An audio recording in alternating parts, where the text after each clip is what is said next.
Well, hello everyone. This live stream is going to be a little bit different from the usual experience, something rather like the last stream that was actually saved on the channel, the one where I talked about the Napoleon movie. Basically, I have a topic that I'm going to be talking about today. Mainly, I'm actually going to be reviewing a book, which is also something rather different for this channel, but I thought it'd be interesting to give it a try. I'm going to be talking about a number of set points that I have here, and then when I have gone through and said my piece with everything, then I'm going to turn it over to all of us. We can have a little bit more of a conversation, more usual streaming type material, and then of course by the end, I'm going to be taking plenty of time to shill out my own book product. I don't actually have a physical book that I can show you for that, but I will show you a picture of it maybe. You have likely heard of that book project if you're one of the 29 fine individuals who are here with me right now. And if you've not, well, you will. It's linked in the description down below if you want to get a little bit of a head start and check it out. Hello, I've not read this book, but I'm excited to hear what you had to say about it. That's exactly it. I figure this might be something, if individuals enjoy it, if people think it's enjoyable and everything, then I'd said the same thing twice. Live streaming is weird. I'm still nervous about it, even though I've been doing it for years. It might be something that I do more of in the future. Maybe, maybe not. This book is definitely unique enough, I think, to justify taking the time to talk about it. We'll see. We'll see.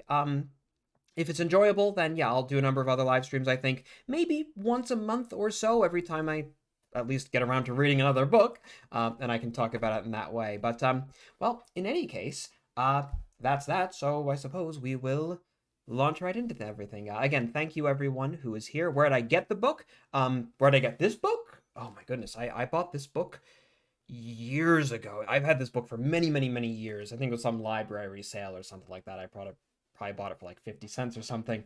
But let me just make sure I'm up to date on all my notes then there. No, yeah, so I'm going to be largely ignoring the chat, just so we're all clear. I'm going to be largely ignoring the chat until the end of my points here, which shouldn't last all too long. I don't really know how long this stream is going to be. It might be like 30 minutes of talking about the book. It might go on for 2 hours. We'll find out, but I'm going to get through my points, then I'll chat with all of you, and then we'll go from there with chilling and all that. So, Waterloo by Christopher Hibbert. You can see the title there and the cover. It's all very nice.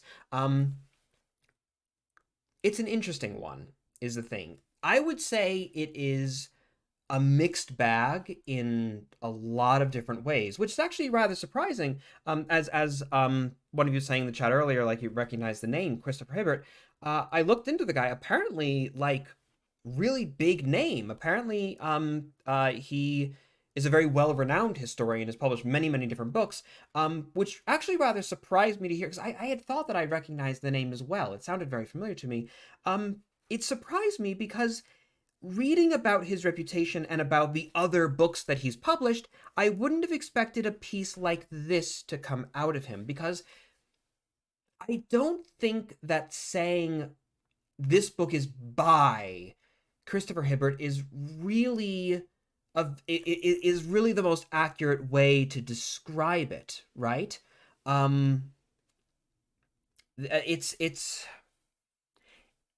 It's a series of different accounts. It's a series of sometimes primary sources, sometimes contemporary, like to the 18th century, 19th century historians, and sometimes it's more modern day authors. It's a collection of all of these different individuals strung together into one mostly cohesive narrative, right? So, like, literally, when I first started reading the book, I'm like, oh, this is kind of a weird format. It must be like this just for the intro. But then it kept on going. So here's the way that it always begins, right? So like, here's the first chapter, for example, Napoleon, the man and the soldier. The first bit here, the first bit here is in italics. This is the author himself. This is Christopher Hibbert. This is him introducing the subject and him talking about what's going to follow. Then the main meat of the actual book, the stuff that's in regular text, that's just an account. It could be, sometimes it's, again, like another historian. Sometimes it's a primary source. Sometimes it's someone who knew Napoleon. It's all sorts of different things. Same thing here. You can see the little bit in italics, and then the main meat of the book. Sometimes you get like a little paragraph. Other times it's right there. Sometimes it's just a single sentence to introduce what he's going to be talking about next. And quite literally, I thought that was just going to be like the first couple of pages, right? But it is quite literally the entire book takes that format, and it's really weird. It's difficult to get used to. Again, sometimes a single sentence, sometimes like an entire paragraph, right? And the thing about it is that the way in which these different narratives are all strung together makes sense. Very clearly, the gentleman who put this project together knew a lot about the Battle of Waterloo, knew a lot about this history. He's obviously a historian, yeah?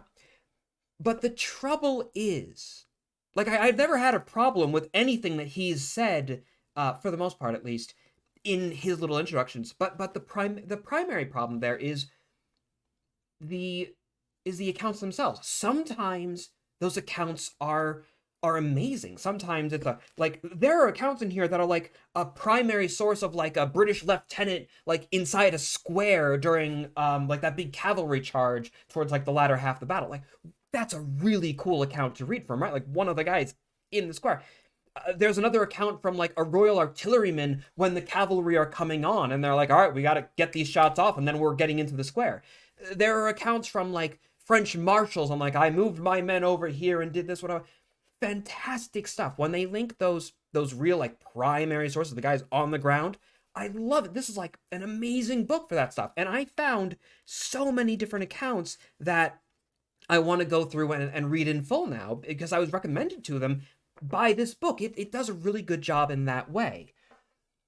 But other times, the accounts can be flawed, right? I mean, obviously so, especially like if it's from people in time. Like, there's always a difficulty when you're just reciting a primary source. The Royal Artilleryman, for example, later on in the book, there's another account by him where he suffers an incident of friendly fire. The Prussians come in, they deploy their artillery, and they start blaring away. They start hitting them. They think that they're Frenchmen, and the Prussians are hitting them. So he has his artillery fire back. And there's this whole silly silly interaction. I'm afraid I'm not sure if I'll be able to find it off the bat, but there's a silly interaction where where a Prussian officer is running back and forth like, no, stop firing, we're with you. And then the British officer is like, they fired on us first, you go back, tell them to stop, and then I'll stop firing. And so then he runs all the way back and he's like, 999, nicht schießen, I don't know German, I don't speak German. But the thing, all right, so we have like a really interesting account there, right? Really cool account, and a very useful account in many different ways. However, with a book like this, what I would expect is additional context, right? Because just because it comes in a primary account doesn't mean that it's real. So I want to contrast this now with this book. This is a primary source. This is just the recollections of Rifleman Harris. These are the words directly of a soldier of the 95th from the Napoleonic Wars. Greatly recommended if you're interested at all in like 18th century warfare, early 19th century warfare. But the thing is,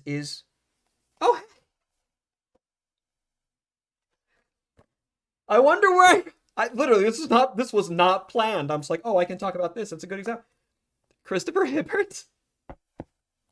Edited and introduced by Christopher Hibbert. Well, I guess that's where I recognize the name from then. This is such a better example. Chrissy boy, why didn't you do to this what you did to this? Because in this book, it's filled to the brim not just with the original language, right? The original words of Rifleman Harris. It also has footnotes. It has annotations. It's saying, like, there are repeated instances all throughout where, I'll just read off this one right here. Harris talks about how Captain Pakenham, whoever that is, spoke with them before an event of some sort. And then we have in context on the bottom, this guy was the brother-in-law of Wellington. He became a lieutenant general. It provides like, oh, Pakenham. Oh, that's the guy who like was in New Orleans or whatever. Like it provides context. It provides more details, right, about who that was. And the most important thing about these footnotes is that it provides corrections. Harris, his memory is flawed, obviously. We have in the introduction covered that this book wasn't even written directly by Harris. It was actually written by one of Harris's officers who spoke with Harris, got the story from him, and then recorded it down, right?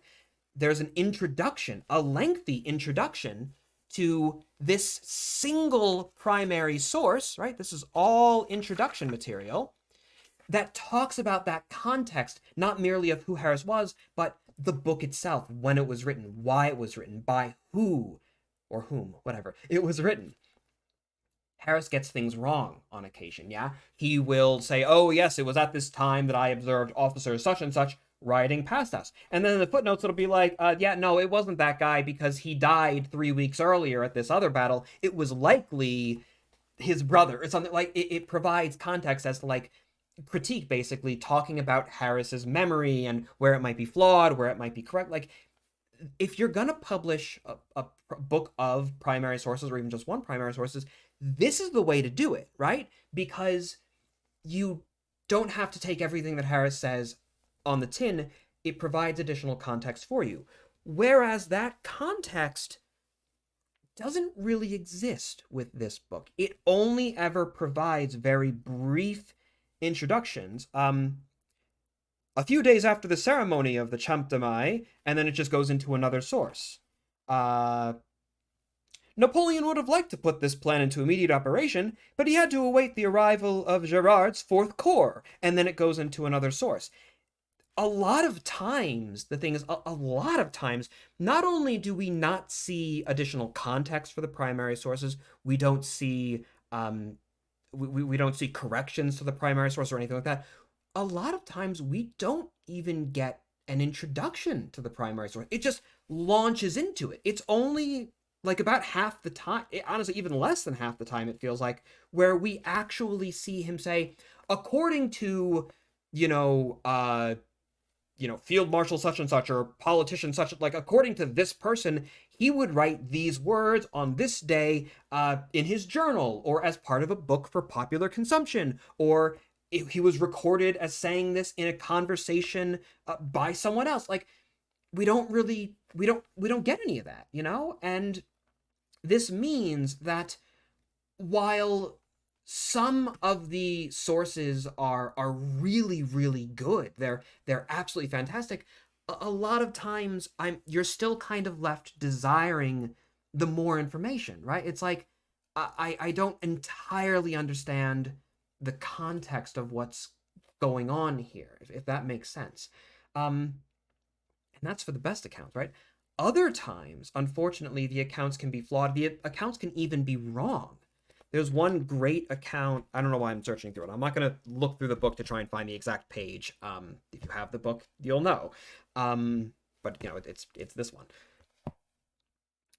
There's for example, one event where one of the authors that's being discussed talks about how General Blücher, Field Marshal Blücher, the Prussian commander at Waterloo, how he was kind of off his rocker, how he was kind of crazy. And as part of the evidence that this person, whom I believe was a contemporary, like, historian, probably a guy writing about it like however many years after the fact, but not a modern day, like with us today, historian like Christopher Hibbert, who only died a few years ago, as I understand it. But this guy, he was like, oh, well, yes, General Blücher had a lot of problems, and he listed off a number of, like, mental quirks about the guy, and at least one of them is verifiably false. We, at least now, I'm pretty sure, though we have for a while, we understand it to not be correct. He wrote down, yes, General Blücher is a crazy guy. He even said at one point to Wellington, he explained to Wellington that he was pregnant. Yes, a man, general, 19th century. He was pregnant with a baby elephant. Well, that's just crazy talk, isn't it? And oh, and what's even more, he was pregnant with a baby elephant by a French soldier. No, snuck into the camp, into the tent, had his way, and that would be a crazy story. That would be ridiculous, right? That would be, wow, yeah, this guy really is crazy. And maybe that primary account has additional context later on. Maybe it doesn't. We don't know. We only get the snippet of the primary source, the snippet that Hibbert thought was appropriate. That's just not right. It's not true. It's false. Blücher did not think this. The reason why this little myth got started, I actually want to make a video talking about this myth in the future. Where did this myth get started? Because he did tell Wellington, oh, these Frenchmen, they have impregnated me with an elephant. It was an expression of the time. Maybe it's still an expression in German. I don't know. I don't speak German. Any Germans in the chat? Let me know if it's an expression. It's a weird expression. It was an expression for basically seeing, oh my God, I'm having a rough time here. Like, Welly boy, I'm having a tough time of this. This is really difficult. This is a bad situation. These flipping Frenchmen have put me in a bad place. Giving birth to an elephant, especially for an adult man, would obviously be a rather unpleasant, painful, and even unnatural experience, right? And the Frenchmen are causing him this level of discomfort and frustration. It was basically just a mistranslation, right? There are so many cultural little quirks and expressions that every culture, we all have these things. Put your stupid comments in your pocket. I think that's a Polish thing. I know it from The Room, Tommy Wiseau. But like, it would be like reading, oh, put your comment in your pocket, and then people assuming like, this is interesting. They wanted the adversary to actually write down their words and so they could shove it back in their pocket. Like, it's an expression. They're just saying, hey, keep it to yourself. It doesn't mean anything literally. And yet it's presented in such a way, again, whether or not the original author who wrote that section knew it was just an expression and it was just like kind of a meme, whether he realized that or not, it doesn't matter, because we, as the readers of this book, don't get that context. We don't know. And he may have just made it up on the spot. Maybe. But either way, it was an expression, right? It was a bit of sarcasm. And that's not all either. Is a number of other accounts, especially early on. For example, there's one account that I take particular issue with, not necessarily because it's like outright wrong, but because I feel like it's missing a lot of the context, and yet it's just presented as if whoever this guy talking about it was that it's truth. That's the other difficult thing, is because so few of the accounts are properly like introduced, you have to look, okay, so this is footnote 8, or I'm sorry, number 3 in this case, on page 95 in chapter 3 or whatever. So then you have to go all the way to the back. Yes, here we go, into the last section here, where it has, okay, I'll flip over to, we have, okay, here we are, chapter 3, The Flight of the Eagle, source 3, Aubrey, which is just, so we've cited Aubrey before. See, so whoever Aubrey is, he's been cited before, so now we get to go all the way up. Oh, okay, here, he is a number 1. Thankfully, it didn't take a very long time to find him. But okay, so that source is Napoleon, published in 1961. Okay, so that's a 1961 source. Now I can go back and actually read it, knowing that the historiography might be a little outdated, as opposed to if we're reading, like here, this one's from 1946. There are 1912. There are some others that are much more modern. There are some that are from the time period itself, but a lot of times you don't know about that until you see that footnote at the end, and then you have to go all the way to the back to get that context. So anyways, that's another thing that bothers me about it. But one of the whatchamacallit, like one of the sources was talking about the accuracy of muskets. and it repeated a few like kind of outdated myths. Again, it was saying, oh yes, well, muskets are no good past 100 yards. It was talking about things like, oh well, you needed to like swab out the barrel after so many shots, because basically it was just like, it was a number of just like little factoids that aren't inherently like the worst. They're actually like not bad, but they need more context, they need more details, and it's difficult to get those.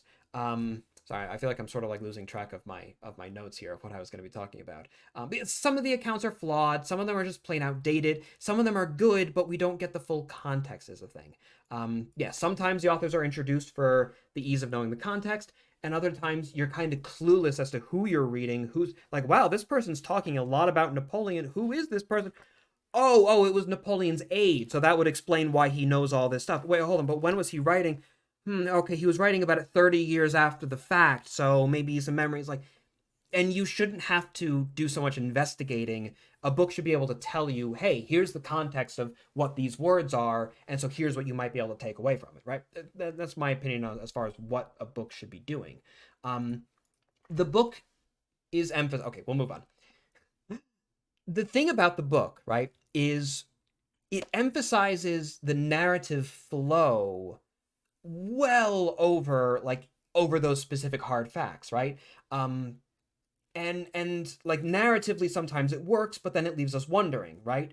Because it'll just say like, oh yes, Napoleon knew that this night would be difficult, and then it launches into a diatribe about Napoleon's difficult night. But it's like, oh wait, but who's talking about this? It doesn't always tell us that, right?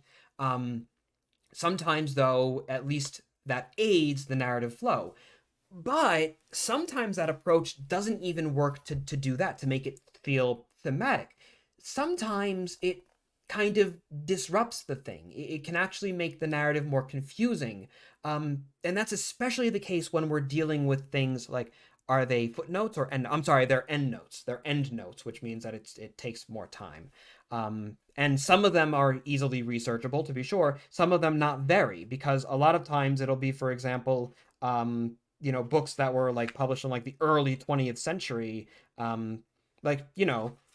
Good luck finding a book that's literally just called Napoleon, published in 1961 by Aubrey Octave. Maybe you'll be able to find it in print. The Personality of Napoleon, published 1912 by J. Holland Rose. There's a lot of that kind of thing going on in there,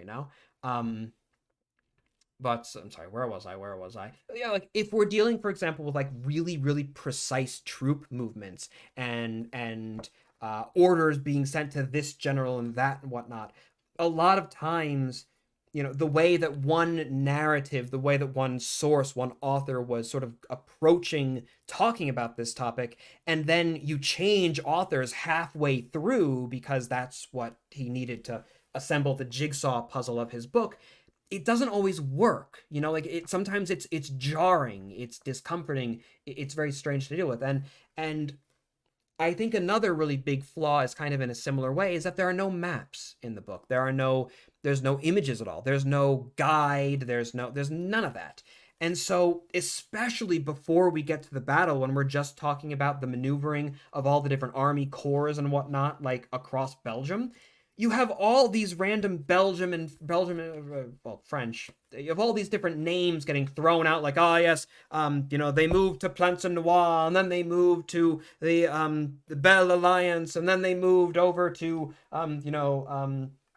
La Havre Sainte or whatever, like all these names I can't even pronounce really. And it's like, okay, well, hold on, where is that? I have to go over, back over into the office. I have to go into Google Maps and look at, okay, so that's where that town is. That's probably roughly what they're talking about. Like, it's like you have to piece it all together, right? You have to piece it all together yourself.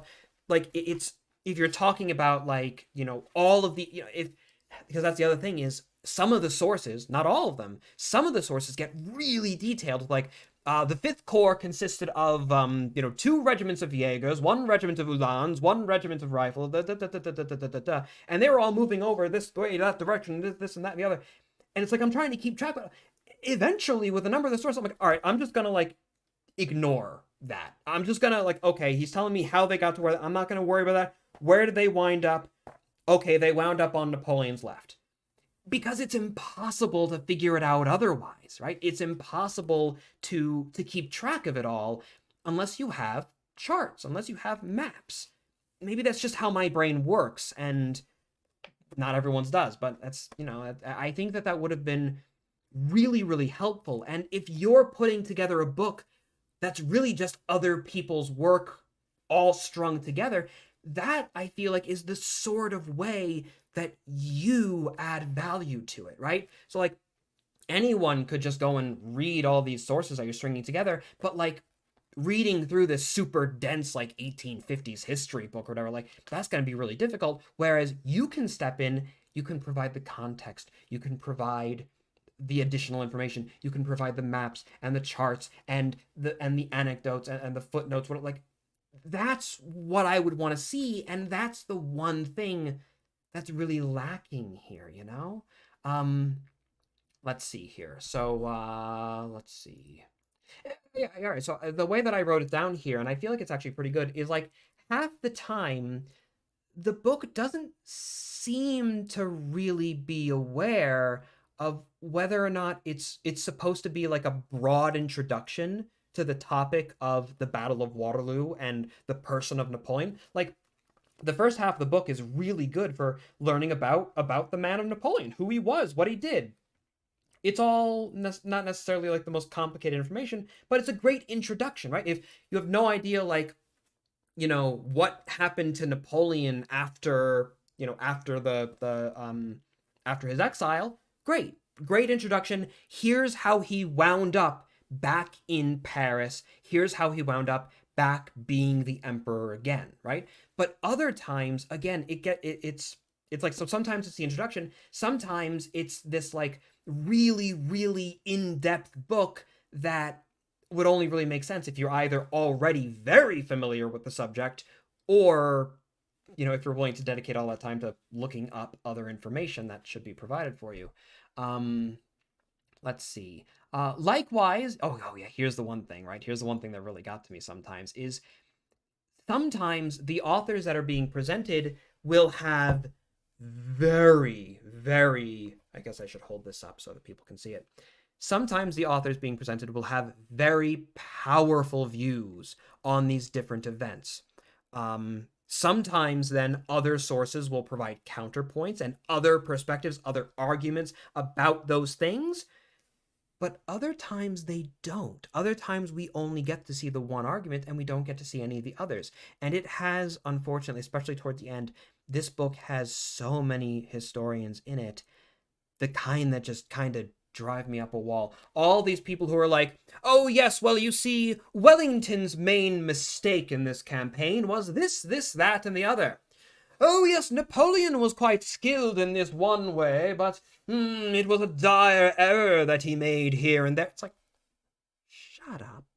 Who do you think you really are? All of these people, like, there's one or two guys in the book, right? One or two authors at the very end who basically spelled out, yeah, here's how Napoleon should have had the battle take place. He probably would have won if he had done that. Like, I'm sorry. Like, even if you're right, what are you, like, it's just, it really bothers me when you have, like, all of these, you see it all the time on the internet, all these, like, what if scenarios where people are like, oh yeah, I'm going to presume to correct and to criticize, like, one of the greatest strategic minds to have ever come out of human history, let alone, like, the Napoleonic era. And it's like, and the thing is, if there's going to be a debate on that topic, like, okay, everyone, we have a team, a panel of amazing military professionals, of historians, of this and that and the other, and we're all going to talk about what would happen if Napoleon turned left instead of right. That's fine. But just giving us one historian or two historians, and they're like, oh yeah, this is how it all should have gone down. It's like, what? That entire section is useless to me, because it's just one man's opinion. And who even are you? I have to go to the very back to figure out, okay, you are this person, published in that year. Why should I care? Just because Joe Schmo, oh yes, well, I've been a historian for 50 years. I've written many, many books, like, and I say that Napoleon should have done that. Why should I really care? Have you ever been there? You have individuals who, I don't know, it's one particular approach to history that really, everyone's an armchair general. Exactly. Exactly. Everyone's an armchair general, and there are a few of those guys at the end, and it's just really annoying, especially because I don't have the context. If one of those guys was like, "Oh yes, I was one of Napoleon's generals, and I think he should have done all these things," that would have been different. Awesome. Let me hear what you have to say. Not because I think you're right, but because your perspective is important here. But if you're just random historian number 583 that managed to find his, half a paragraph thrown into the book, what use is that to me? Why do I care what you have to say? I care about what actually happened. I care about what Napoleon has to say about his campaign, what Wellington and Blucher and the guys on the ground have to say, right? I hope that all makes sense. I hope that I don't come across as overly hostile. Well, I was pretty hostile, but I hope it makes sense as to why that sort of thing just frustrates me a lot, Let's see here. So, yeah, likewise, whenever authors make outright mistakes, it's never corrected or further context is ever provided. It's presented in the same light as the original person who wrote it provided that context. Let's see. Yes, the bright side is that some of the accounts, particularly primary source, are really interesting and good. That really is the chief advantage of this book. Is it does manage, despite all of these flaws, it manages to accomplish a few select things that are very important and that are very worthwhile. One, it does provide, even if you have to do a little bit of work on your end to find them, it provides a lot of really cool and really interesting and really in-depth and really long sources from the time period. Soldiers on the ground, politicians, noblemen and whatnot. All these really interesting people that if I'm going to read about the Battle of Waterloo, they're the ones I want to hear from. Great way to find a lot of those sources. If you get the book, if nothing else, just get it for the index in the back and then buy all of the primary sources that are linked there. Great stuff, right? That is some great stuff, even if you have to work harder for it. And the other thing that it is useful for is if nothing else, even if a lot of the details do go by the wayside, it does still provide a number of different perspectives on at least the overall event, right? You don't get individual perspectives on, or a lot of different perspectives on every individual thing that happened within that event, but at the very least, you do get a lot of different voices, which again can be useful to figuring out what kinds of, sources you want to pursue in the future. I think that this book is going to be valuable not to the person who has never heard of the Battle of Waterloo and doesn't know about why it's important, how it was fought, where it was fought, things like that, right? It's not going to be a useful book to you if that's the case. Nor is this book really that valuable to people who are experts. If you already know everything there is to know about the Battle of Waterloo, if I tell you all right, the Captain William or whatever, Captain such and such's company of the 33rd Foot at 4 hours into the battle, where were they stationed? If you can tell me all the different troop movements and everything, this is not your book because you're not going to learn it. You already know everything here. At best, it's again just going to provide you with one or two interesting sources that you can look up that maybe you haven't heard of before. This book is, I think, best suited for the people who are middle of the lane. It's best suited to the people who know about the Battle of Waterloo, know about the Napoleonic Wars, know about why all these things are important and how the battles were fought and blah, blah, blah, blah, blah, but they don't necessarily know the precise troop movements, although you're not going to get a guide to what they all mean, but at least it's the idea of, what generals were involved. You don't know what general was involved in what corps, or you don't know, the exact layout of the Battle of Waterloo. It's well, I saw the movie, so I know there's a cavalry charge at one point. I know the British form square. I know the guard is committed at the end, but I don't really know much about the actual battle. Then it does provide a basic narrative that is able to be followed, and it will teach you how that all went, right? It will be, if you are basic, so we're starting, 1, you know nothing about the Battle of Waterloo. 2, you know a bit about the Battle of Waterloo. And 3, you know everything about the Battle of Waterloo. If you're a 2, this book will help you get to the 3. But if you're a 1, it's not going to be helpful to you at all. Which I think that makes sense. I hope that makes sense. If I were to give it a rating out of 10, I wouldn't give it a rating out of 10 because that's silly. I don't give that. It doesn't make any sense to do so. But that is The Battle of Waterloo by kinda sort of by Christopher Hibbert. It is the Battle of Waterloo as presented by, as guided through by Christopher Hibbert. Christopher Hibbert, an interesting guide to the time period, to be sure, a knowledgeable guide, but perhaps he could use a few more amenities to help his guests, the tour that he's leading around. He could be a little bit more considerate of what those guests actually require and what they're interested in. I guess that's it in a way, isn't it? It's you've all been, I'm sure, on the tour of the historic site at one point, and it's a really interesting site. There's a lot of value. The guy clearly knows all of the stuff, but the tour providing skills there's something to be desired. And that, my friends, is the review of Waterloo by Christopher Hibbert. Buy this one instead. It's also a Christopher Hibbert book, The Recollections of Rifleman Harris. I don't presume that Mr. Hibbert will take that much complaint about anything that I've said, but I hope that that was enjoyable. Did it actually peddle any misconceptions, or was it just misguided in the concept? The book itself, the author himself did not peddle any misconceptions. Rather, the individuals that he presented sometimes did, and he didn't do anything to stop them, right? That's, I think, the way that it really works. And then some of the historiography are going to be, it's a little out of date and whatnot, all the usual things there to be expected, but it is of middling value, I would say. And so with that, my friends, I figured we can have a little bit of conversation, maybe, if you have any questions in particular, if you'd like to explore a particular element of anything that I've talked about. And then after that, I'll talk about a separate little project that I've been working on that some of you may be interested to read more about. No games today, I'm afraid, though. This is a very specific live stream. It's going to be saved on the channel, and actually, I don't have all that long, because after the live stream, I am going to be hosting a movie night with some friends. We are going to be watching The Sudbury Devil together. It's the first time they've ever seen it, and oh boy, they are not prepared for certain scenes involving a rock.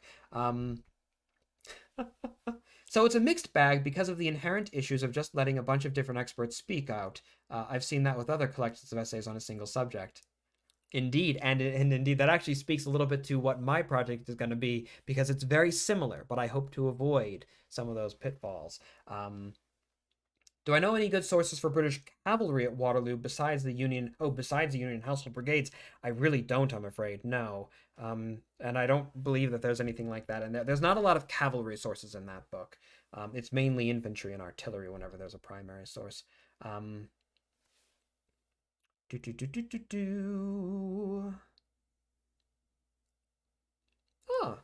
Scotsman has been to his first reenactment, Battle of Princeton. Very good, sir. Congratulations. I hope you enjoyed. Anything else about the book itself? We'll try to keep things on topic for the time being. I'm not seeing any particular messages, and so with that, I'm going to just sort of prattle on like this a little bit longer. Let any potential issues, if anyone is curious about how it goes. So it's an unedited anthology of accounts of the battle. Yes, but not only accounts of the battle, it's other historians who are sometimes flawed, if that makes sense. Do I think Mercer's recount is biased? I'm not familiar. Wait, Mercer is, that name sounds familiar. Was he the artillery officer? I think, yeah, Captain Mercer or Lieutenant Mercer, something like that. I think he was Royal Artillery, wasn't he? I feel like I remember that name. And the thing is, yes, okay, yes. That's the thing, is like, I want to now go back, like, reading through this book just made me want to read Captain Mercer's account. Royal Horse Artillery, Captain Mercer. I just want to go and read his book because it sounds really interesting, and I'm not sure about if it's biased. some of it definitely felt like a little larger than life the way it was read out, but it's like, but I wasn't given any context, you know? I was just given very select little snippets, little individual paragraphs of what was going on, and that was it. So I feel kind of wishy-washy. It feels like I'm not really sure, you know? I don't really know how much bias it was or wasn't. Does the book talk about the broader cultural implication of the Battle of Waterloo? It does. The final section is dedicated. Oh, that's another thing I wanted to talk about. I forgot about it. The last section of the book does talk about, yeah, that's called The Price of Failure. And yeah, no, and it talks about, and then 13, yeah, the last one is The Legend of Waterloo. And it talks a little bit about like, it talks about the historiography of the battle and like how the narrative has shifted over the years. It talks a little bit about different, just like lasting impact of the battle. It's a very, very short section. It's a very short section, but it is there. It is there. And there's some interesting stuff there. But here's another thing about it.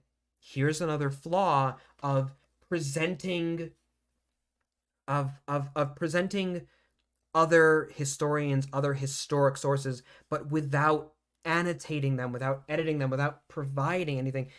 Because some of these guys are the sorts of early 20th, mid-Victorian era, whatever historians who are super pretentious, and I hate it, hate it, hate it. Like, oh yeah, it's like, and so, sorry, I'll read here. So, whatever. It's like, oh yes, such and such a noble bard would write a poem about this, that, and the other, and I will now provide you with the poem.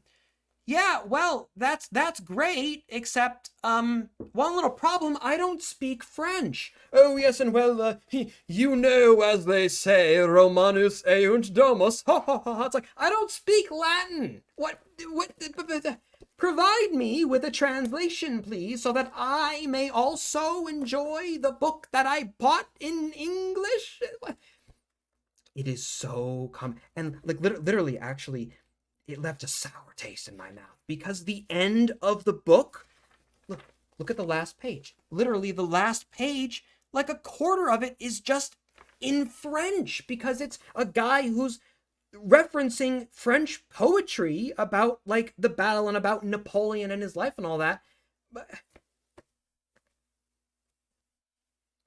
you can Google Translate, it's free. That's true. That's true. But then I get to pull out my phone, I get to go to the Translate app, I have to try and hold it up and do the whole thing so it can scan it and all, or I go to my computer and I type it all in without the accenting and such, and then I get a flawed translation. I get a flawed version. It's, and here's the other thing as well, right, is that flippin', this book, that explains, this edition of the book, this edition published 1998 before Google Translate. What are you supposed to do? It's an inconvenience now. It's crippling back when this book actually came out. Yeah, they have massive sections, entire poems just untranslated, and it's just so, it's so annoying to me because it's this assumption that everyone took French in their secondary school. Yeah, well, when I was at Eton, we all took French. Like, oh, good for you, buddy. But I'm horrible with languages. Translate it for me, please, please, please. And that's the other thing. It's like, provide it in the original French. That is very important. Absolutely, that's very important. Always provide it in the original language. I'm a big believer in that. Because if you can read the language, it's going to be much more valuable to you. But for the people who can't, provide something. You don't have to do it in the middle of the book. Just provide a footnote. Even an endnote. I hate endnotes. I hate endnotes with all my heart. But it's something at least, right? So, yeah, most high schools back then did only offer French or Latin. Even then, it's presuming that it's presuming that you, if you're a historian, you will be perfectly well versed in French. It's not always going to be the case, right? So, those are my complaints for that. I basically couldn't read like a good portion of the last half of the last chapter of the book because it was talking about a French poem. It would provide the French poem, and then it was talking about all the play. It's like I don't know what you're talking about, right? I feel like I went to class, I didn't do the reading, and I'm trying to BS my way through talking about it. I did that a lot in high school, but Anyways, low-key learn French. I'm horrible with languages. I really, really am. But is this the Patriot of the book world? No, nowhere near the Patriot. Again, there is an audience for this book. I recommend it for those level 2s out there. I recommend it for people who know about the subject and want to learn more and are looking for new ways to do so. Individuals who can identify when maybe the historiography is kind of off. That's what I'd recommend it for. Where do I get my suits? I don't even remember. I don't know. I don't know. Let's see. And aside from having to work at a fancy restaurant, it's not going to be useful outside of Europe. Exactly. You're kind of inherently limiting your own audience as well, like from a commercial standpoint. All right. So if there are any other interesting, hard-hitting questions, then I will be sure to address those when they come up. But otherwise, I'm going to move on now to just one more little mini portion for the live stream. I'm going to talk about my own book project, and I'd like to field some questions about that if we have them. Because my book project is, funnily enough, actually, going to be very similar in the conceit. Kind of, at least. This book is primarily a collection of other people's writings. If you are not aware, I am currently in the middle of a project with 7 other historians, myself and 7 others, 8 altogether.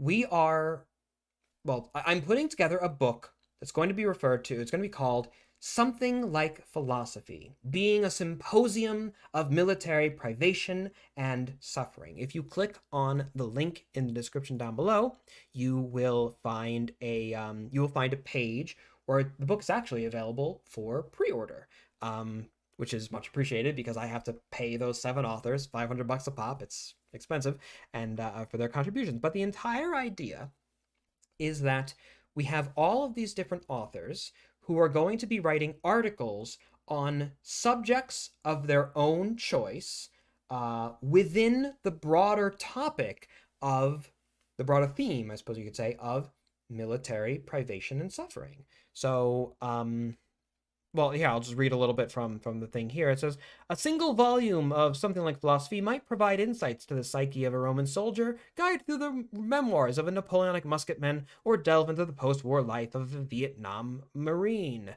What time periods are being covered? The overall series, the idea is that it's going to be open to anything from the classics, from the ancients, up to and including, I should hope, for at least the next volume, modern day soldiers, talking about all their experiences. The idea is to help demonstrate through all these different examples, through all such disparate time periods in history, that all of military history, regardless of the material means by which it was fought, regardless of the methodology by which it was fought, regardless of the reasons for which it was fought, whether it's a just war or a bad war, whether we're talking like World War II to beat the Nazis, or we're talking like the Opium Wars or something, right? Like, regardless of why the soldiers are fighting, that at its core, all of warfare shares one element in common. You got it, Green Mountain. That war is hell, no matter the era, no matter the time period. That collaboration made into a book project. So, for example, I've not announced I've only ever announced 2 so far of the articles that are being written, but I'll give you all a little bit of a teaser here as I'm slowly unveiling more. All the authors are chosen. All the authors are, they've chosen their topics, and they are busy scribbling away as we speak, I should hope. I am going to be writing my article about the Battle of New Orleans, the New Orleans campaign, rather, during the War of 1812. So I'm going to be talking about things like the supply difficulties, about how horrible the environment was down there, and ultimately, yes, about the battle itself and what made it so horrible, and really delving into some of those primary accounts. In fact, the title of the book series, Something Like Philosophy, comes from that battle when one of my favorite 18th century authors, George Robert Gleig, a veteran of the wars who was there. He was an officer. He was talking about how after a skirmish that wasn't even during the Battle of New Orleans, it was beforehand. He knew that a friend of his had fallen in battle, and he was going from like body to body basically, and he was like, as he was trying to find his buddy, he said that I thought when I would find him, I would be able to treat the occasion with something like philosophy. But when I beheld him pale and bloodied or something like that, like he just broke down crying, right? Because he's thinking, ah yes, I shall treat this noble sacrifice of my brother officer with something like a noble philosophy. And then he sees the reality of it. He actually sees and it hits him. It hits him all at once what that loss means, that his friend is gone and he'll never come back. That's the human element, right? The human element. It isn't just about the fancy clothing and the colors flying and the drums beating. It's not just in this case about Andy Jackson and his, band of cavalier pirates and everything as they fend off those, dirty redcoats. There's a human element, and that human element is so often neglected or even outright forgotten in favor of the technical elements of warfare. So this entire series is getting after that moment. It is seeking to capture that moment, the horror, the privation, the suffering, the trauma that is military activity throughout all of history, right? Justified or not, righteous or not, whatever the time period, whatever it is. So that's my article, is going to be about basically that guy, that moment, introducing the theme of the story through him. Yeah. Another article that I've already announced is going to be written by Dr. Robbie McNiven. I don't know. He's a Scot. It's going to be written about the Nadenhuten massacre in 1782, I think. Basically, Native Americans who are Christians, they're Moravians. It's a weird offshoot. The Moravians are weird, but they're pacifists. And so when a bunch of American militiamen rocked up and they're like, "Hey, you guys aren't going to fight us back," and choppy got started. So we're going to be talking about the massacre in during the American War of Independence. Another author, Dr. No, not Robert Burns. He's a poet. Dr. Alex Burns will be writing about who was it? Not John Robert Shaw. Writing about Roger Lamb, I think it was, the actual Roger Lamb, not the fictionalized account, but the actual guy himself. He'll be writing about his life story, basically. Another author, a good friend of mine, is going to be writing about about merchant mariners, I guess, during the Second World War, with a particular emphasis being on the Arctic convoy, talking about the things that those guys went through and what all that was about. Another World War II account, actually by a YouTuber you may know, Falcons Fighter Tales, my friend Kyle. He's going to be writing an article about those high altitude, maybe they're not technically high altitude, but the bomber teams, basically, those like heavy bombers, strategic bombers in World War II, and how like they'd be up there with like in the freezing temperatures, dealing with like the super constricted environments. And he's going to be talking about the stuff that they would go through. It's going to be something along the lines of like Frozen Hell at 30,000 feet. I think it's going to be the title of his book, something like that. Other ones are going to include the Ministry for History, another YouTube channel. He's going to be talking about the one of the winters in the Crimean War and how brutal that was. Another fellow is going to be writing about don't do that. Another fellow is going to be writing about First World War submarines. What else do we have? We have a few others. One fellow, Joshua Proven, may know that name. He's another author that I've spoken with on the channel before for videos and such. Adventures in Historyland, we call him Lando. He's going to be writing about about campaigning in India during the 18th century, 19th century. Who else do we have? We have 7 individuals. Who am I forgetting? Let's see here. Let me just pull up the list. You're all getting the full, like, I'm telling you all about it, right? But it's fun. And I'll be having a more formal announcement video in the next couple of days. Oh, no, all right, I did go through everyone then. So yes, that's all that. So those are all the authors for the very first book. I am incredibly excited for this. There are a number of individuals involved that like I am incredibly happy to be working with. I'm happy to be working with all of them, of course, but like I'm like people that like I've looked up to and respected as like big time historians, and they're actually, and they're actually working with me on this. I'm very, very excited. I'm hoping that all of the pitfalls that this book faced, I will be able to avoid because we are dealing with uh, well, historians that I know, first of all, are of quality, and we're going to be able to provide all the context and whatnot that is lacking in this one, for example. I'm hoping that every book will be every article rather is going to be around 4,000 up to 10,000 words, so probably like 10, 15 pages or so. Will there be mention of camp followers and non-military types? Yes, but not in this book explicitly. They may come up in those articles.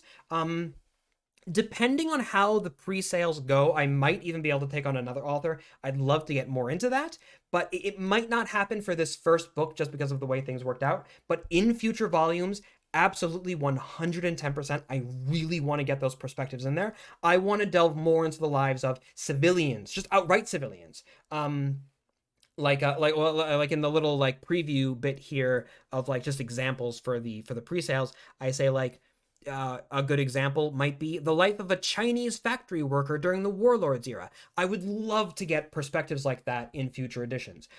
Camp followers and like women who are following the army and stuff. I would love to see some accounts and articles written about all that stuff.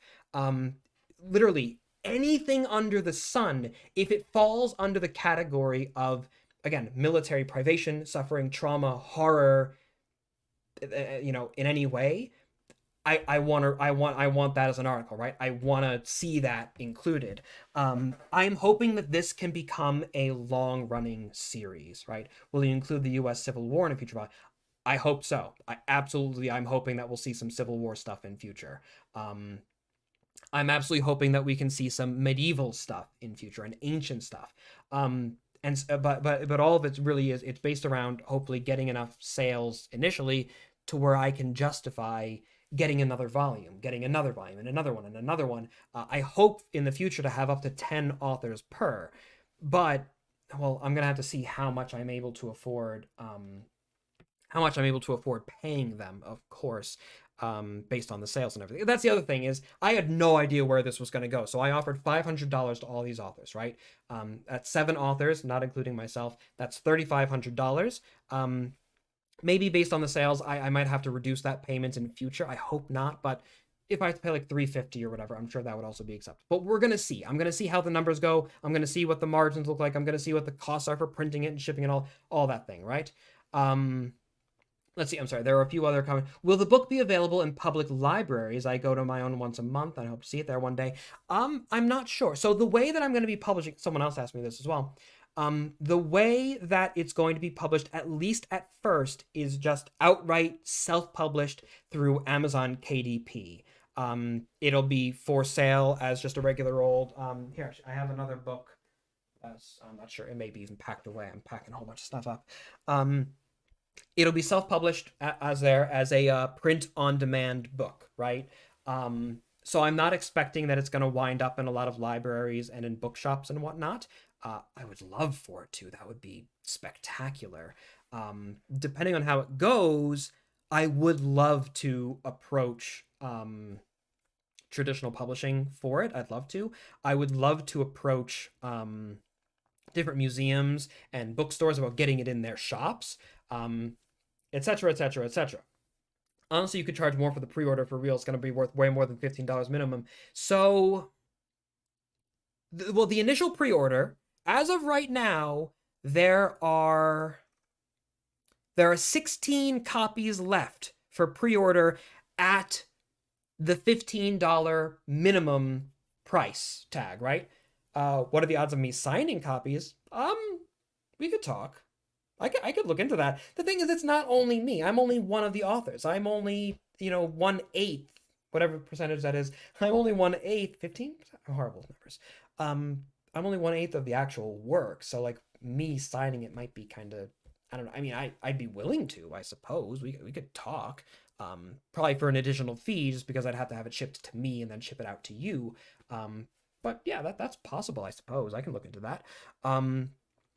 But okay, so at the $15 price point, I might actually end up losing a little bit of money, right? The way that I'm making it work is the first 100 pre-orders, and I am honestly shocked that we've already sold 84. I am like, it's very exciting. I'm very humbled by that. 100 pre-orders for $15 minimum, including free shipping anywhere in the world. Anywhere that Amazon can ship to, I can ship to, right?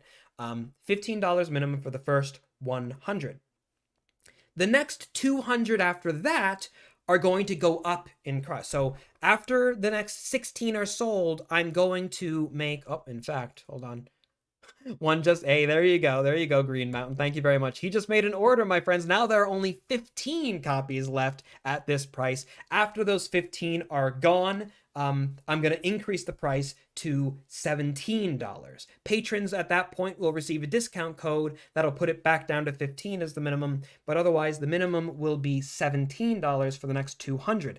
It is calculated in that way because that is the minimum amount of money, that $1,500 plus $1,700 plus $1,700, less PayPal's fees and such. There's like the 10% cost after all things are said and done. But that amount of money is basically the amount that I need to pay all the authors the amount of money that they require, right, for the books, $3,500, plus it gives me then like $4 or $5, I think, extra per copy, those 300 copies that I will then go and purchase from Amazon and ship to you directly. That's how I'm doing the pre-orders. As a result, I am expecting that by the end of it, if I am sending out 300 copies in that way, that I'll be taking a little bit of a loss on it, but I am okay with it. And if I have to shell out like $200 or $300 or whatever by the end, that's okay, because then I'll have a finished book. It'll be a finished product. It'll be out there on the market. I can advertise it in future. It'll be a proof of concept, and hopefully it will generate revenue moving forward. I expect that the actual listing price for people who don't pre-order when they just buy it when it's on Amazon might be around $19, $18, $19, depending on the length of the book, right? I'm not going to charge like $50 for a 100-page book, obviously. If it's like around a 50,000 word book, however many pages that translates to, right? But I'll probably charge like $19 for the book, right? And at that point, hopefully then it'll be able to make me a profit. I'm hoping that it'll be sufficient really to justify doing it again, to justify putting out the word to get 10 more authors and making a volume 2, and then again a volume 3 and a volume 4 and all that. You mentioned talking to bookstores possibly in the future. Do you mean major nationwide selling chains like Barnes & Nobles or similar retail? I don't really know. I think there is an option to have it available for sale to people like that on Amazon. I think I want to see how it sells purely independently with just me and my own efforts, and like I can reach out to smaller like local bookstore chains. I'm going to see how that all does, and then if I can, if I have like a book series that gets like 500 copies sold, then I can maybe look into more traditional means to see how it would work out. But to be sure, if I'm doing it like all myself, the margins are a lot better. So we'll see. Would you offer a win-win situation where someone I can pay to be able to, or where someone can sell copies of the book themselves and then you receive a slight fee for the, actually, yeah. So in a way, sorry, that was a little bit of a yeah. I'm thinking about that. Yes, I'm actually thinking about getting a situation up where, for example, I'm looking to sponsor YouTubers, hopefully, to advertise the book for me when it's out. If the money means that I can, I would absolutely love to get a situation, yeah, where people can like become representatives for me, I guess, and like sell the book. And it's like, okay, well, every book that's sold is like $5 is profit. So I'll, you get $250, I get $250, like whatever, that sort of thing. That would be great. That'd be fine. Not a pyramid scheme. No, hopefully not. No, it's a sort of thing that I haven't really given too much thought to. I'm focused mainly now on getting it out there, but I would love to see that. I'd love to see, like, I want to see the book in as many hands as possible, obviously, right? That at the end of the day is the most important thing. We want to get the book in as many hands as possible. Oh, look at that. We have another pre-sales. Thank you everyone. Thank you so much. 2 more pre-sales have gone through. We're down now to 13 books left at the $15 rate. If you are thinking about purchasing the book, doing so now is the way to get it at its cheapest. And when you buy it at its cheapest, it also means then I can roll that over. And when I make a formal video announcing the book project, I have the script all written. I just have to actually record the video. When I do so, I can say things like, well, everyone, would you look at how popular this book is? It's flying off the shelf. We've already sold 100 copies. Only 200 remain, so you'd better act fast. I'd love to be able to do that, right? I want to be able to do that. And so, thank you all for helping me to build up my narrative that the book is selling nice and quick. It actually is selling nice and quick, and that is, it's really nice to see. It's the thing about YouTube is that it is not the most reliable way to make money.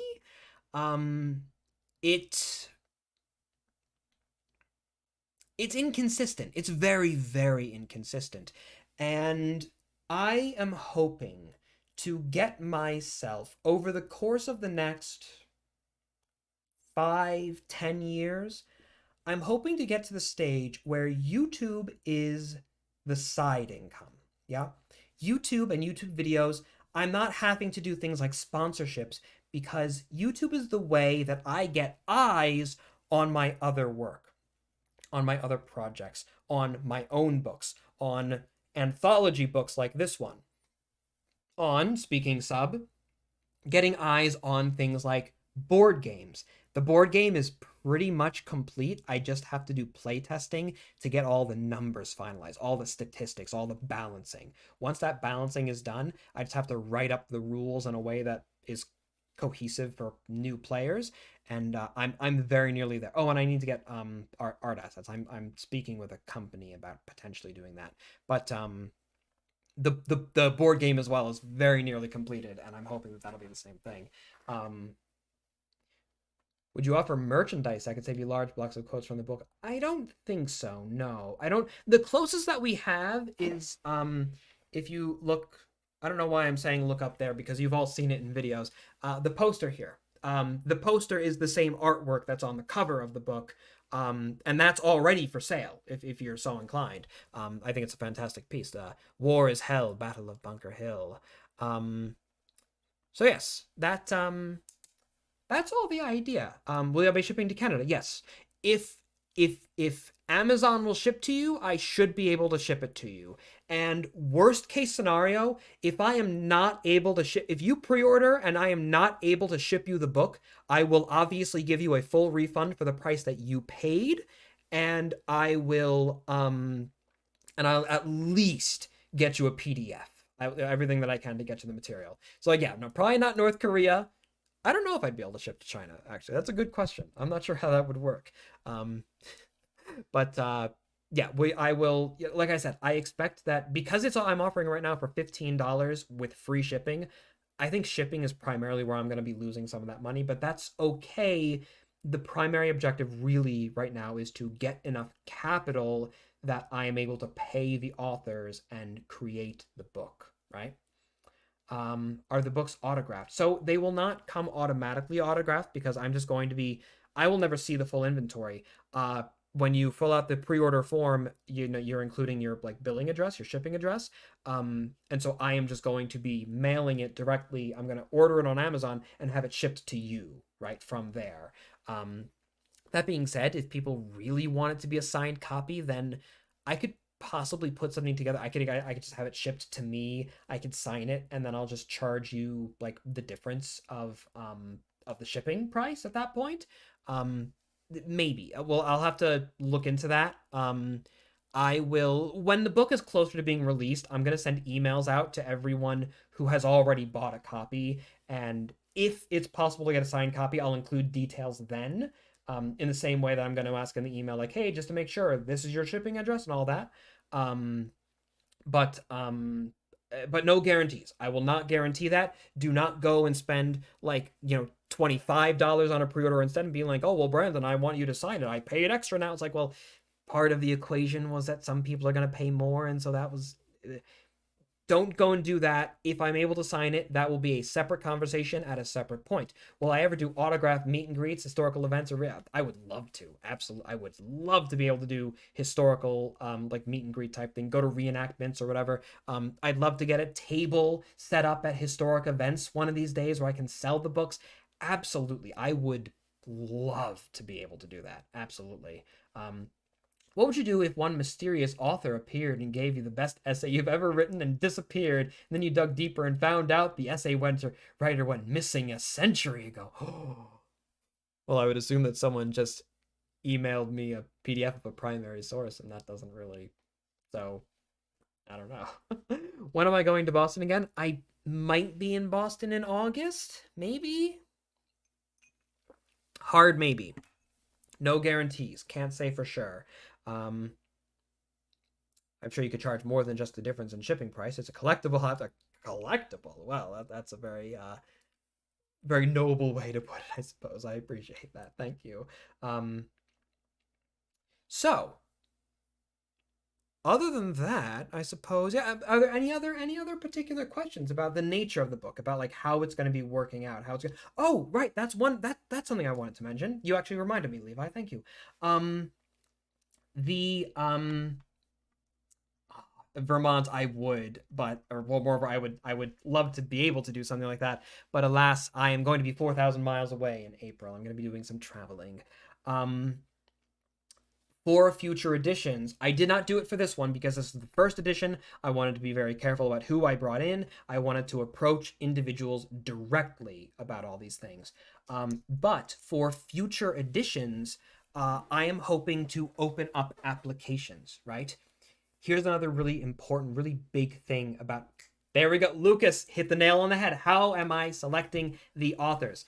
For this first one, it was just individuals that I've worked with before, individuals that I trusted to be able to get me really good stuff, individuals as well, a lot of them, that I know would be understanding, that I said to them, like, hey, like 2 individuals, they're higher up. I don't know them like personally as friends. I'm paying them no matter what right off the bat. They're getting their money, right? It's already in the account. It's good to go. Some of the others that are like good friends of mine, it's like, hey, look, I want to pay you $500 for this. I'm going to pay you $500 for this. It may take some time for me to get the money to you, depending on how the pre-orders go, depending on how the sales go. Like, I may have to give it to you in like 3 installments or whatever, like if that's okay. And we have an arrangement like that, right? And because I have to be like that, because it's the first volume, I didn't know how it was going to go. I'm actually really heartened. I'm really, really heartened to see how many pre-sales have already been. So I don't think that's going to be a problem. But when I was first starting out, I didn't know if it was going to be like that. So I didn't want to open up the floodgates and be like, hi, this, that, and the other person that I've never met before, take my word for it that eventually I'll pay you. Right? Like, that it wouldn't be right. It wouldn't be professional. But if I can get a guarantee, like if this does well enough and I feel confident, if I can take the risk, and obviously if the book sells well enough to where I can set the money aside for it, I want to be able to open up those gates.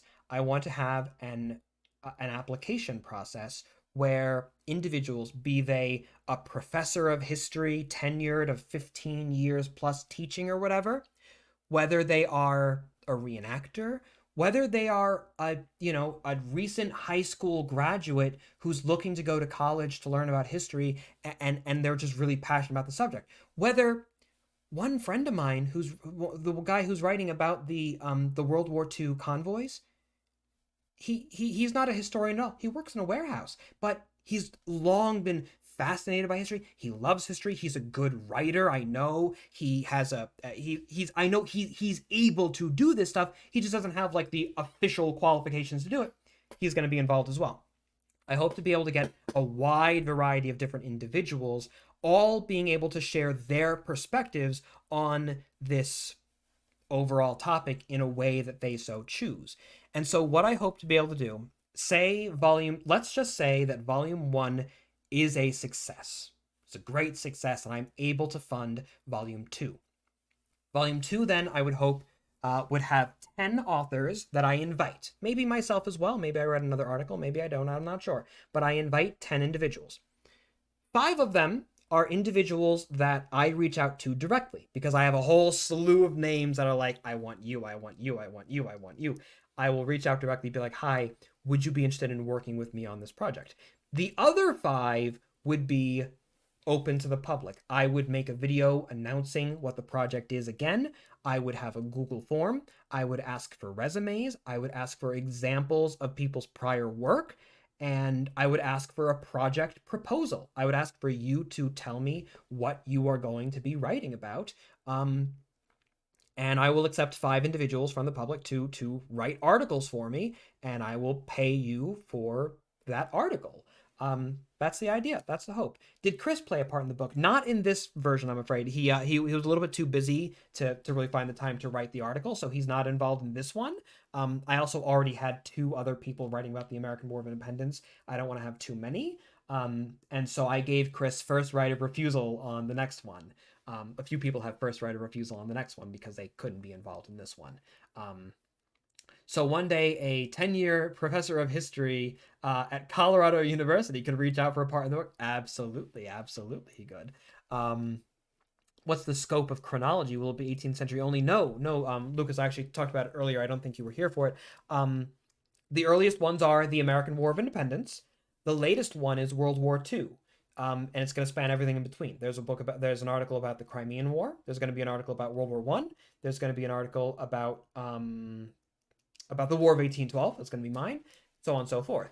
And in future editions, I'm hoping to broaden that scope a lot. I'm hoping in future to get medievalists and classical historians involved. I'm hoping to get more modern people. I'm hoping to get like the real dream would be like, oh, I did 3 tours in Afghanistan. I just want to talk to you about my experiences. Will that work? Absolutely, that'll work. If you can just get me like a couple of sources for everything that you claim that like needs a source. If you tell me like, oh yeah, General such and such came to visit us and we talked to cite an article for me just to like demonstrate like, yeah, he was there, like whatever. But like modern day veterans, I would love to see writing articles rather for the book.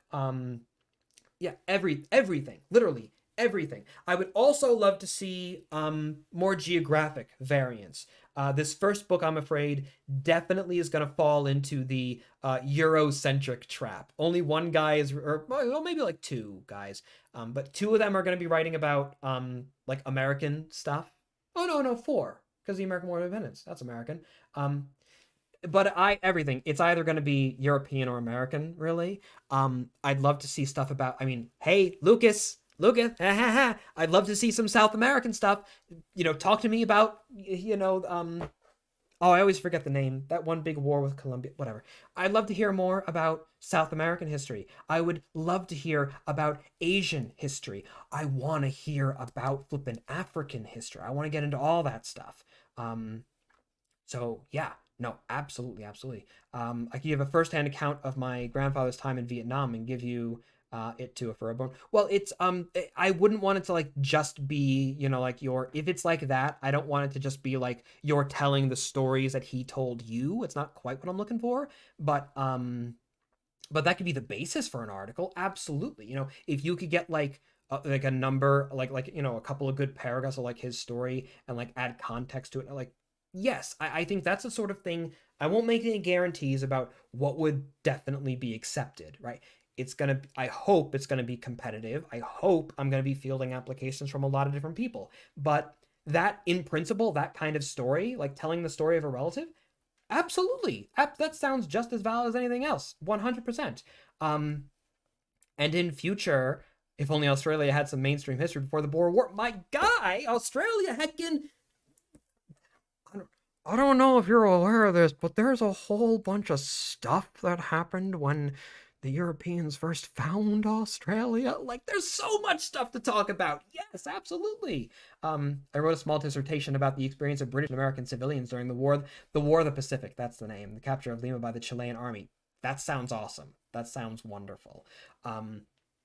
I'm hoping to be able to eventually field a very large variety of applications that then as well I can pick and choose, like, all right, all these, like, all of you guys, I love your proposals. I think it's fantastic. It's not a fit for this version of the book because we're doing all these other things. I'm gonna bring you in next time or in 2 versions from now. But like, you have a guarantee, like you have a spot in the future. For other people, like, hey, I want your article now, like here. And then obviously there'd be some people like, hey, I'm sorry, but it wouldn't work out. Because I hope that after this first volume is like the proof of concept, I hope that future editions will be able to provide a very wide variety. Like, no one book should ever feel like it's the same thing over and over again. I want to have like a little bit of ancient, a little bit of medieval, a little bit of modern and contemporary and blah blah blah, all over the place. What's the latest you consider for articles? Like, there's a cutoff year. No, no cutoff year. If it relates to the core themes in military history, you're good. You are completely fine. It's taken care of. Would you let me, age of 14, write an article? I'm not sure. I think I'm gonna have to limit it, I'm afraid, to 18 plus, just for like tax reasons and like legal reasons of me paying for work and everything. I think as a way, unfortunately, just to protect myself, um, it's gonna have to be individuals who are at least 18 years of age, or maybe just the age of majority in your country. I'm not sure, but 18 is the safest bet, for me, I think, I'm afraid. Um, but if it does well, which, I'm certainly hoping that it does well, and based on the fact that I have not yet actually made a formal video announcing it, and we've already got 87 pre-sales now, I think that I'm hopeful, I'm optimistic that it will be the success that I'm looking for, and in which case, hey, give it another 2, 3, 4 years, however long you need. I'm hoping that it'll be a long running series, and I'm hoping that it will be an opportunity for people to get published. I'm hoping it's an opportunity for people to get paid for their publishing. So many articles, like so many journals out there, will not pay people for publishing articles, which is disgusting. I'm hoping to be able to pay competitive rates for these articles. I mean, the Hellfire, if it all goes, if I sell 10,000 copies, I'd love to pay $1,000 per article. I'd love to pay way more. 500 was just sort of like the estimate based on optimistic projections. Thankfully, it's going well so far. So yes, that upcoming New York Times bestseller. I'm not sure about that. That's the other thing, though. If you pre-order a copy and you get it from Amazon, leave those reviews. It's going to be very, very helpful to me. Sorry, not positive reviews, but genuine reviews, real reviews. Real reviews. If it's positive, then it's positive. If it's negative, it's negative. But positively correct reviews, true reviews, honest reviews. So I believe that will be that. If there are any other questions or concerns, and I'd love to rattle them off. I'd love to chat about it. But otherwise, I will say my farewells. Oh, my friends, we are down to 13 pre-orders remaining.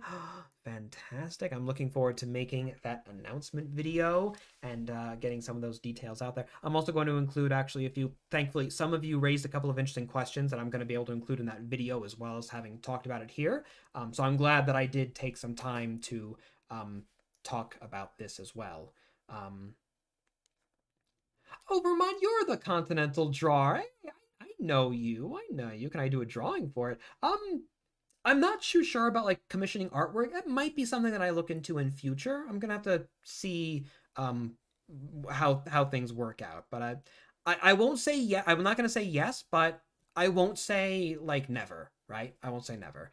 I might do at some point. All right then, everyone.